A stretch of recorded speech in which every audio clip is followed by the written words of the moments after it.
Fala pessoal, beleza? Boa tarde. Vamos ao nosso recap de hoje, tá? Dia 28/2, tá? Encerrando aqui quase o mês, né? Então, começando aqui pelo gráfico diário, pessoal, a gente dá mais um pouco de zoom aqui para a gente observar um pouco melhor. Aqui a gente tinha, né, tido uma primeira pressão, né, diferente, né, dentro de toda essa movimentação. A gente assistiu algumas barras sem correção. E a gente falou que essa movimentação aqui, né, era uma L1, tá? E aí, quando o mercado renova a máxima e perde mínima, a gente tem uma L2, tá? Então aqui no gráfico diário a gente está em L2. Um fechamento em barra contida, né, ainda falta alguns minutos para esse fechamento. Se essa barra conseguir, né, fechar contida dentro dessa barra anterior, fica ainda a possibilidade de a gente ter ainda algum tipo de movimento de alta. E a gente tem que ficar atento a isso. Ainda falta, né, alguns minutos aqui para o fechamento dessa barra, mas um fechamento em barra sobreposta, né, poderia levar, né, a barra seguinte a ir para a direção contrária. Mas, né, um fechamento abaixo dessa mínima que pode nos trazer mais um pouco de lateralidade. Médias flat, médias retas, né, e preço entre cortando as médias. Não é um bom cenário, né, de ampla continuidade. Micro fundo duplo, né, levou a uma boa movimentação de alta. Aqui a gente falou que precisava de um pouco mais de informação. Né? Por quê? Porque aqui a gente está alto na lateralidade. Tá?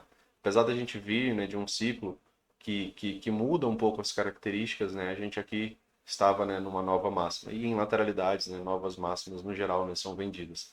Para quê? Para buscar o retorno, né, ao centro da lateralidade. Né? Seria, a princípio, né, voltar aqui para o meio dessa lateralidade. Aqui, né, ficou esse gap aberto, né? Esse gap aqui ele não foi fechado, tá? Entre essa barra e essa barra, né? As máximas, a máxima e a mínima dessa barra não se tocam, né? Esse outro gap aqui ele foi fechado já aqui nessa movimentação. Então essa região aqui também seria uma possibilidade de região de magneto. Como ele renovou máxima, né? A princípio, e a gente sempre está tentando entender qual que é a última estrutura, né? Que o mercado vai vir a fazer, ele pode não renovar mínima, né? Então, a partir do momento que ele renova a máxima, a gente pensa que essa movimentação de queda ela pode não ser tão forte para subir um pouco mais. Tá? Então, ele desce menos, sobe mais.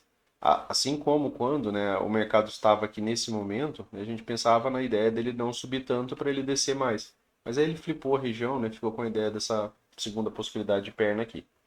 E aí, para ele descer mais, né, ele precisaria flipar esse gap, a gente pensar, né, numa possibilidade de continuidade. Então, a princípio, né, é lateralidade. Em lateralidades, né, reversões abruptas, né, as características comuns de lateralidade, né, pessoal, do vídeo que a gente já tem aqui no canal, fechamento de gap, ausência de continuidade, né, então você nunca vai operar nas extremidades, até que o mercado, né, te dê informações suficientes. A ideia para o vídeo de hoje, né, era que a gente tivesse um dia menor, né, que a gente tivesse um dia que não fosse um dia tão amplo. Ele até começou com um dia bem lateral, né, não foi um dia tão amplo, mas depois disso, né, os vendedores, né, começaram a ganhar ali espaço, né, na movimentação do dia. Então aqui no gráfico diário depende um pouco de onde fechar. As médias estão flats, então fica, né, a possibilidade de liberdade dessa movimentação. Interessante, né, pensar na região dos 50%, né, se você está pensando em atuar como lateralidade. Então, vem de alto, né, sai em scalp, né, que é o centro da lateralidade, beleza? Essa é, a, é o pressuposto, né, de trabalho em lateralidade. Então, vindo aqui para o M60, pessoal, a gente tinha aqui uma possibilidade de termos, né, uma região de troca de polaridade, a gente tinha aqui a possibilidade do mercado, né, apresentar um M2B aqui na MM20, mas, né, acabou não tendo uma boa pressão nessa movimentação aqui. Aqui, né, o que a gente havia apontado, né, que aqui a gente teve uma L1 e a próxima perda de mínima seria uma L2. Aqui ele faz a L2 na abertura, ele retoma a máxima quando ele perde mínima que ele tem uma L3, tá? Era uma L3, mas era uma L3 em cima da 20, né? As médias estavam alinhadas, então fica mais difícil, né, de você ir direto para a venda nesse cenário aqui, porque você está num cenário macro, né, com uma possibilidade melhor de movimento de alta. Porém, as mesmas leituras de característica, né, aqui, né, a partir dessa movimentação, apesar de ter algumas barras de alta, você vê, né, uma série de barras sem retomada, né? A primeira retomada foi aqui, né? Então, você de certa forma, né, você tem um mercado onde tem compradores participando, mas compradores fracos que não conseguem nem mesmo, né, retomar a máxima da barra anterior. Então, A partir daqui, né, os vendidos começam a atuar mais, né? Você começa a observar que os vendidos estão atuando muito mais. O mercado volta e fecha o gap aberto, né, pessoal? Tinha esse gap aqui aberto no espaço sem negociação. É aquele tipo de gap, né, que muitas vezes acelera a movimentação, tá? Aqui também não tinha ficado grandes pivôs, né? A gente já trabalhou isso, às vezes quando o mercado não deixa nenhum tipo de pivô, não fica aquela movimentação com topos, né, com essa ideia de contração, né, da volatilidade para depois expandir, né, quando ele vai direto assim, ele pode também ter essa possibilidade de voltar reto. O problema é que na parte da manhã ali, né, enquanto a gente ainda estava ali com os assinantes, né, a gente só teve uma movimentação bem lateral. E a princípio, né, o pensamento era mais comprador. Por que que o pensamento era mais comprador, né, pessoal? Porque ó, você tinha tido uma super tendência no dia anterior, você teve 37 barras sem que o preço toque, né, a média móvel de 20. E aí a gente conversou, né, que as duas barras iniciais seriam um gap de média. Pensando no gap de média, né, dava para pensar em comprar baixo. Pensando no gap de média, marcando, né, um fundo de lateralidade. Porém, né, essa movimentação aqui ela quase não corrige. Né? Um dos amigos até perguntou, né, se eu não uso a ideia de Fibogap. Uso, né, mas estava pensando pelo menos na possibilidade do primeiro alvo aqui, né, na parte da manhã. Acabei comprando baixo, né, na nova mínima, pensando, né, na ausência de rompimento. Aqui eu já tinha barra sobreposta, nos 5 minutos também. Nos 5 minutos estava mais interessante, porque já tinha tido algumas correções, né, a gente já vai até lá. E aí, né, a ideia era que o mercado conseguisse pagar pelo menos o primeiro alvo. Nem isso ele conseguiu. Ele falha na VWAP e falha, né, no 38,2 aqui do Fibogap, né? Se você observa nessa região, né, que é a máxima com a mínima, né, de onde veio o gap, né, de baixa, né, você trava ali na região de 38,2. E aí, relembrando aquela ideia, né, que a gente fala de níveis de correção, quando ele corrige tão pouco assim, né, na maior parte das vezes ele vai descer mais rápido, né, mas ainda assim ele demorou bastante até para apresentar uma movimentação melhor de baixa, tá? Faz o gap de média. Isso daqui pode ter sinalizado, né? Pode não, né? Isso daqui sinalizou, né, a MTR, né, uma MTR com um topo mais baixo. Por quê? Porque ele reverteu já todo o movimento de tendência. Então, sempre que ele reverte todo o movimento de tendência, você tem a ideia da MTR, reversão majoritária de tendência, aquela que pode ser, né, com um topo mais alto, com um topo mais baixo, né, no caso aqui, com um topo mais alto, né, e aí nesse caso aqui onde quase não teve, né, retorno, né, dessa movimentação. Porém, gap de média o Brooks traz que é um setup confiável, né, e o ideal é que a gente trabalhe sempre da mesma maneira. Então, por isso, acabei comprando aqui, demorei para sair dessa movimentação, porque o gap de média às vezes reage, né, e apresenta ainda um movimento tardio. Aqui também tinha uma possibilidade de troca de polaridade, né, pessoal, daquela wedge que foi rompida, mas também acabou não segurando, né, a movimentação. Ficou por lateralidade por bastante tempo, né, e aí a gente traz aqui para os 5 minutos. Ó. Barras sobrepostas, característica comum de lateralidade, muitos dojis, ausência de gaps, né, falhas de rompimento, né, sucessivas falhas de rompimento, o mercado tenta romper para cima aqui, falha, tenta romper para baixo, falha, tenta romper para baixo, falha, né? O primeiro rompimento bem sucedido que realmente teve, né, foi aqui. Né? Aqui você teve um rompimento bem sucedido. Aqui ele pagou, né, o terceiro alvo dessa movimentação e também fechou, né, o gap, tá? E aí eu coloco aqui nos 5 minutos, né, para a gente dar uma olhada. No dia anterior foi um dia de sempre comprado. Hoje, né, aqui as barras amarelas indicam a possibilidade de pullback, tá?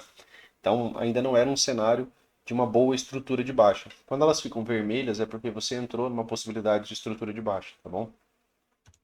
Nos 5 minutos, né? Foi o mercado o dia inteiro aqui com barras vermelhas, né? É, como falei, né? A princípio, acabei atuando pensando na compra, tá? No começo do dia.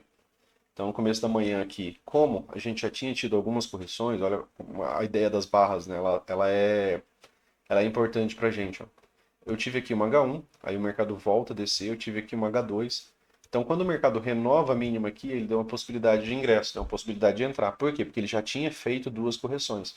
Se essa movimentação vem em microcanal, você não tem essa possibilidade de compra, porque está no modo sempre vendido, você não pode comprar. Então, você antecipa aqui, de certa forma, uma compra, pensando, né, numa H3, né, numa possibilidade de wedge, já que as possibilidades de retomada, né, toda H3 é uma wedge. Então, a partir da H3, ó, você vê que você teve um movimento melhor de alta, né? Você teve aqui duas pernas de alta. Uma, duas pernas de alta, tá? Ainda, né, dentro daquela ideia de lateralidade, né, quantas pernas o mercado apresenta, né, em lateralidade, aqui você teve duas pernas, tá? Depois ele faz uma movimentação, ó, de duas pernas de baixo. e aí lateraliza de novo. É, Aqui também foi uma possibilidade o Edge, né, pessoal? Que a gente também tinha marcado essa possibilidade o Edge. Porém, ele não consegue, né, mudar a estrutura. Ele vai deixando, né, algumas possibilidades de wedge. Aqui era a inflexão máxima, né, da wedge. Aqui ele deixa uma possibilidade wedge, mas ele não consegue retomar, né, topos anteriores.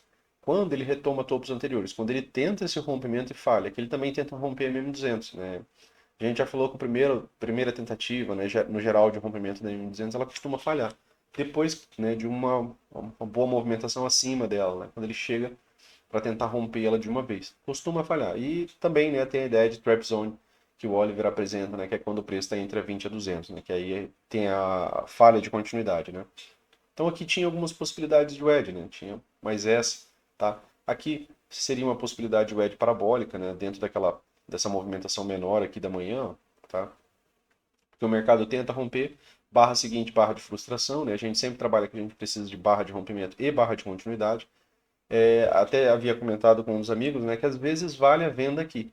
Só que se a barra fecha desse jeito, né, é melhor você estopar. Estopa curtinho ali, né, às vezes quer antecipar, né, para ver se pega um pouco mais no movimento.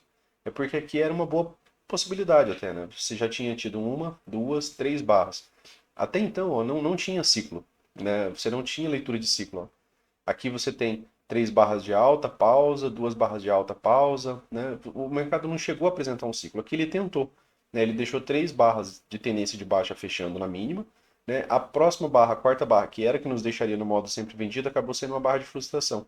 Então ela encerrou, né, a possibilidade de que isso aqui fosse um excelente microcanal. E aí não tivemos o microcanal, o mercado volta, renova, né, uma inflexão dessa wedzinha menor aqui, né, dessa minoritária, só que também tinha uma região de dupla POC aqui, né, uma POC mais antiga e mais uma POC intraday, né, e aqui complica, né, essas regiões de POC aqui, elas costumam também, né, atrapalhar bastante a movimentação do preço quando a gente está em lateralidade, a gente pensa nelas como suporte e resistência. E aí, né, ele acaba voltando para a estrutura de baixo, e aí finalmente, né, ele consegue um rompimento. E aqui você tem, né, uma possibilidade de falha, né, da nossa wedge inicial. A gente tinha ligado alguns fundos, o mercado aqui finalmente rompe, e aí ele acabou dando esses alvos projetados e esses alvos projetados. E aqui também, né, só relembrando, né, alguns vídeos mais antigos nossos, eu acabo não usando tanto no nosso mercado por usar mais FIBO, mas o Brooks também trabalha, né, a projeção da wedge rompida. Onde essa wedge realmente foi rompida, né? Ele trabalha só 100%, né, da projeção. Essa wedge ela foi rompida, né, a partir desta barra, tá? Então a barra que marca a mínima da barra, né, pré-rompimento acaba sendo essa daqui. Então a gente vai colocar o 100% na mínima dessa barra e aí a gente projeta 100% de toda, né, a extensão das puxadas ali, né? E aí o mercado daria aqui, bem próximo, né, de onde estava o terceiro alvo deste pivô aqui, tá? Então tem confluência, né, de informação. Ó. Se você pega aqui o terceiro alvo desse pivô aqui, ó, estava um pouco próximo, né, ali. E aqui foi o fechamento do gap, né? Tá, aqui foi o fechamento do gap, então seria aqui já razoável, né, para você estar pensando também, né, em realizar lucro, certo? Então, o dia de hoje, né, acabou sendo bem melhor à tarde, né, depois que tem rompimento. Olha onde o mercado veio apresentar o primeiro ciclo forte aqui pra gente, pessoal. Bem aqui, ó. Né, quando ele vai dar continuidade no rompimento. Ó, tem uma, tem duas, tem três, tem quatro, tem cinco, tem seis, tem sete, né? Então aqui eu tenho uma H1. Essa H1, né, volta à média móvel de 9, a gente já conversou sobre isso, né, aqui em forte tendência, o preço volta na 9, gatilhos saindo das médias, né, são mais interessantes, barra de gatilho saindo da 9, né, de retorno depois de um forte impulso, então daria para pegar mais alguns pontos aqui. Aqui ele faz um topo duplo, né, um topo duplo mais alto, falha. Aqui no caso já é um setup na 20, né? Por quê? Porque aqui, olha, quantos fechamentos você já tem abaixo da média móvel, né? Então, trabalhando ali a ideia, né? Aqui você tem o M2S. E aqui você acho que também já tinha, né? Que já tínhamos também, é um 2HM, né? Porque a gente já tinha mais que 24 barras. E aí fica até mais forte.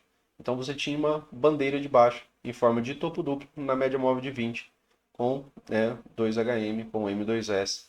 E aí aqui, né, você teve ainda aqui alguma possibilidade de vender aqui, né, vender mais alto, porque aí o seu stop, né, acaba sendo menor, você tem mais espaço, pelo menos para o fundo duplo. E aí ele desce, né, como um microcanal até o fechamento do gap, né, aqui, ó. De novo, né, acaba tendo uma movimentação bem ampla, né, sem correção. E aí aqui você tem outra H1, ela tenta, né, retomar, aqui você tem uma H2, tá? E aí o mercado já retoma, né, essa movimentação de alta. Sempre que você tem H1, você também tem L1, tá? Um dos amigos havia me perguntado isso. Por exemplo, né, aqui eu tenho H1. Então aqui seria uma venda de L1, tá? E aí o mercado retoma a máxima, ele tem uma H2. Quando ele perde mínima, né, aqui no caso, acaba sendo uma L2, tá? Então sempre que eu tenho uma máxima, eu tenho uma possibilidade também para o lado da tendência. Tá? Então, para o lado da tendência, é claro, é mais importante, mas a gente conta as Hs para a gente ver a falha, tá? Principalmente a falha de H1, beleza? Então, para amanhã, né, pessoal, a gente vai ter que ver onde é que vai ser o fechamento. Ainda faltam uns minutos. Se ele conseguir fechar dentro da barra, vai ser mais interessante. Aqui você tem um micro topo duplo, né? Você tem um topo duplo idêntico, né? A gente olha aqui no nosso marcador de topos e fundos. A gente tem um topo duplo idêntico, topos duplos idênticos, né? A gente já conversou. Ele é a defesa, né, dos vendidos aqui no tick, do stop deles, tá? Então, para os comprados conseguirem, né, alguma coisa, seria interessante eles conseguirem alguma barra, né, assim, nesse sentido aqui, né? Uma barra rompendo essa movimentação para quê? Para que acione, né, esses stops. Outro pensamento, né, pessoal, do dia de hoje, né? Onde que eu estopei, né, a operação de compra, né? Eu tinha comprado baixo, tinha feito parcial, então meu médio estava mais baixo, né? Então eu ainda pude sair aqui com um certo lucro, né, dessa movimentação aqui. Onde, né, que eu acabei encerrando o dia, né, e falando, né, que o mercado estava mais para os vendidos. Eles conseguiram uma nova mínima. Quando eles conseguem a nova mínima, já complica para quem está comprado, né? Já complica por quê? Porque você não quer ver uma nova mínima, você não quer ver uma possibilidade de estrutura de baixa. Se volta a subir, tudo bem, seria triângulo expandido, né? Nova máxima, né, seguido, né, de novas mínimas, né? Que o mercado estava fazendo novas mínimas. Mas quando ele faz isso, igual a gente comentou lá no gráfico diário, a gente espera que ele suba menos para descer mais, tá? Aí ele faz um impulso de alta, renova uma pequena inflexão, né? Quando ele volta a subir aqui, ó, ele até deixa 3 barras de alta, mas ele falha na quarta. Na hora que ele falha, aqui, né, já vale você encerrar o trade, tá? Por quê? Porque se, né, você tivesse tido um micro canal de alta aqui, ó, seria um modo de continuidade, mas a gente não teve, né, esse modo de continuidade. Então, se eu não tenho modo de continuidade, eu não tenho nenhuma uma sinalização de força, né, fica complicado de eu querer que o mercado vá para níveis mais altos, né? Principalmente porque a estrutura do dia está demonstrando que os topos estão ficando mais baixos, que as mínimas estão ficando mais baixas, então os vendidos estão atuando mais, tá? Então, os comprados não estavam ganhando, né, praticamente nem para um bom scalp, né, nessa movimentação. Eu acabei conseguindo sair com um pouco de lucro aqui por conta disso. Depois ficou interessante depois da falha de wedge, né? Porque a falha de wedge ela tem a premissa de duas pernas, né, pessoal? E se a movimentação tem premissa de duas pernas, outro ponto, né, é a ideia de movimento medido, né, que o Brooks traz, ó. A partir do rompimento, né, quando você tem um rompimento, ó, você tem aqui cerca de 730 pontos. E aí você tem um pullback e a perna 2, né, muitas vezes ela tem uma medida próxima, que tem 700 pontos. Então você tem perna 1, perna 2. Ele cumpriu a premissa, né, que deveria, tá? E aí, né, o mercado, né, para a movimentação de queda e ainda assim a gente não chegou a ter um bom ciclo, né, de alta aqui, ó. Hoje não teve ciclo forte para os comprados. Eu tenho aqui uma tentativa de retomada, né, dessa movimentação de alta, mas bem aqui ó, o mercado já perde a mínima. Então tem 3 barras, uma barra negativa, depois eu já perco a mínima.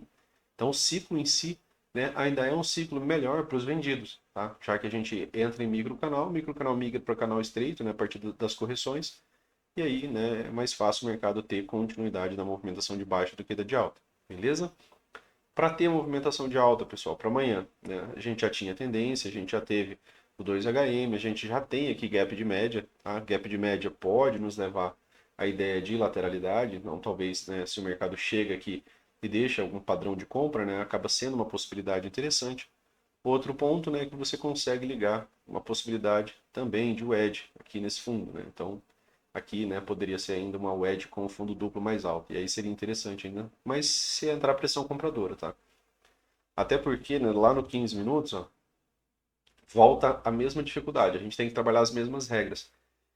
Tá trabalhando abaixo da 20, ó, todas as barras.